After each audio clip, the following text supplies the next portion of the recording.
بیا.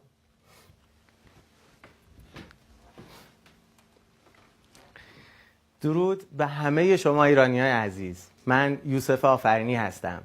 اینجا در خدمتتون هستم تا برنامه امشب رو تقدیم کنم بهتون. برنامه‌ای که قرار بر این گذاشته تا نذاره شما بخوابید. اصلا اسم برنامه همینه، نخوابید شما. بنده افتخار دارم نماینده هیئت ژوری باشم که تعدادی مجری انتخاب کردیم برای این برنامه. مجریایی رو که هر آنچه در توانمون بود گذاشتیم تا فوکوس کنیم روی بیانشون، روی احساسشون و سعی کنیم مجری خوبی باشن تا این برنامه رو به بهترین شکل اجرا کنن. برنامه‌ای که برای خود شماست. من اهل شیراز هستم، شهر سعدی، شهر حافظ. سعی میکنم که یک تفاعلی با این موبایلی که در دستم هست بزنم و یک غزلی رو از حافظ براتون بخونم. این موبایلی که تو دست منه ابزاریه که قرار شما از طریق همین موبایل به شکل‌هایی که براتون توضیح خواهم داد با ما در ارتباط باشید. من این غزل رو قبلا زدم اما اشکال نداره. شما فکر کنید که این غزل الان زده میشه و شما نیت کنید.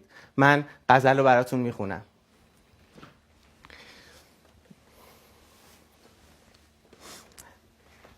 صبا به لطف بگو آن غزال رعنا را که سر به کوه و بیابان تو داده ای ما را.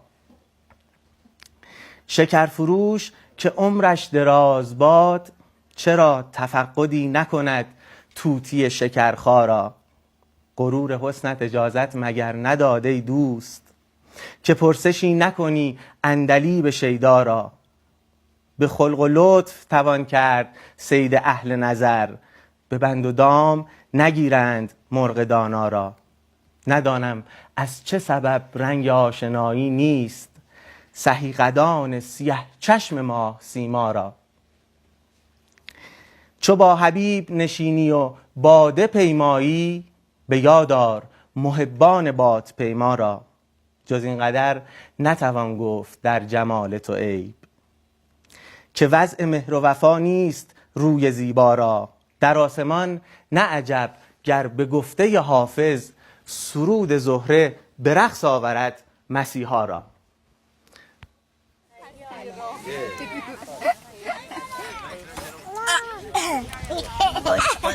ستاره سلام ستاره بابا سلام.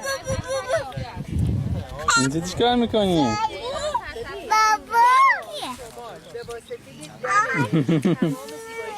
مواظب باشین.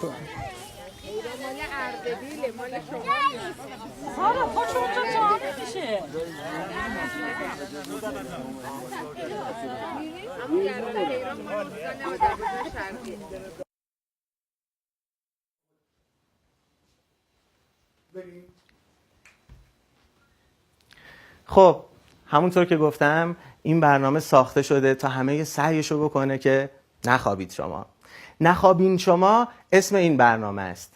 قرار هست ما توی این برنامه مجری هامون رو اینجا بیاریم و هر کدوم از مجری هامون در سبدهای خودشون چیزی داشته باشند، چیزی که از طرف خود شما به ما میرسه. من سعی میکنم که توی این برنامه روند این انتخاب مجری رو به شما نشون بدم. همونطور که گفتم من افتخار داشتم که نماینده هیئت ژوری باشم که مجری هامون رو انتخاب کردیم برای این برنامه. چقدر خوب میشه اگه شما هم ببینید این روند رو و نظرتون رو به ما بگید. ببینیم آیا با هم همدل هستیم؟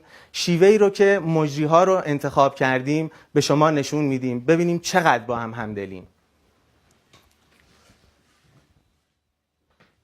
روزتون بخیر بینندگان عزیز. امیدوارم که تا الان ساعتهای خوشی رو سپری کرده باشید. زلف آشفته و خوی کرده و خندان لب و مست، پیرهن چاک و غزل خوان و صراحی در دست، نرگسش عربد جوی و لبش افسوس کنان، نیمه شب مست به بالین من آمد بنشست. خب همراهای همیشگی برنامه‌مون امروز میخوایم که برنامه‌مون رو توی آسانسور اجرا بکنیم. شاید فکر کنید چرا آسانسور؟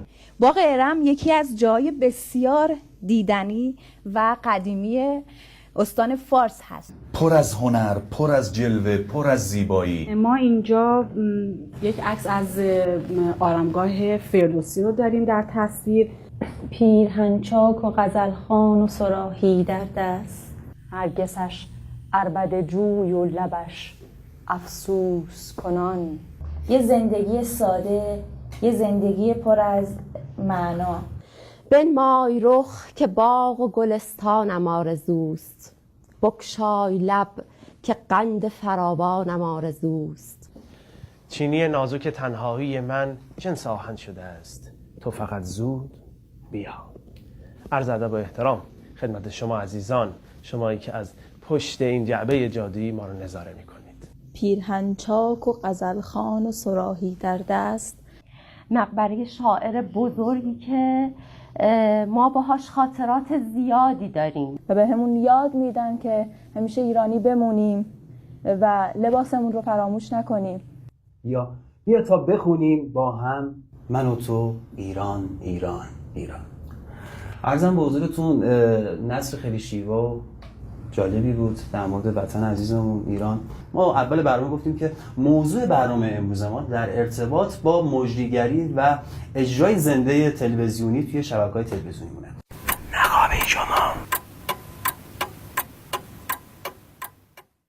صحبت دوباره در مورد مجری‌ها داشته باش. بعد خب همونطور که خدمتتون عرض کردم روندی طی شد. ما فراخوانی رو داشتیم، طبق این فراخوان دوستان ما حضور پیدا کردن و ما سعی کردیم که بین کسایی که شرکت کردن در این برنامه بهترین ها رو انتخاب کنیم، کسایی رو انتخاب کنیم تا اینجا توی این برنامه همه سعیشون رو بکنن که نخوابین شما. امیدوارم موفق شده باشیم، نمیدونم، اما دوست دارم نظرتون رو به ما بگید. شما هم فکر کنید که کدوم یکی از این مجری‌ها انتخاب شدن، کدامین نفر انتخاب شده برای این برنامه. شما هم فکر کنید. این روند ساده‌ای نبود. من میتونم پیشنهاد کنم که بیشتر ببینیم این روندی رو که ما سعی کردیم طی این روند مجری‌ها رو انتخاب کنیم، دوباره ببینیم.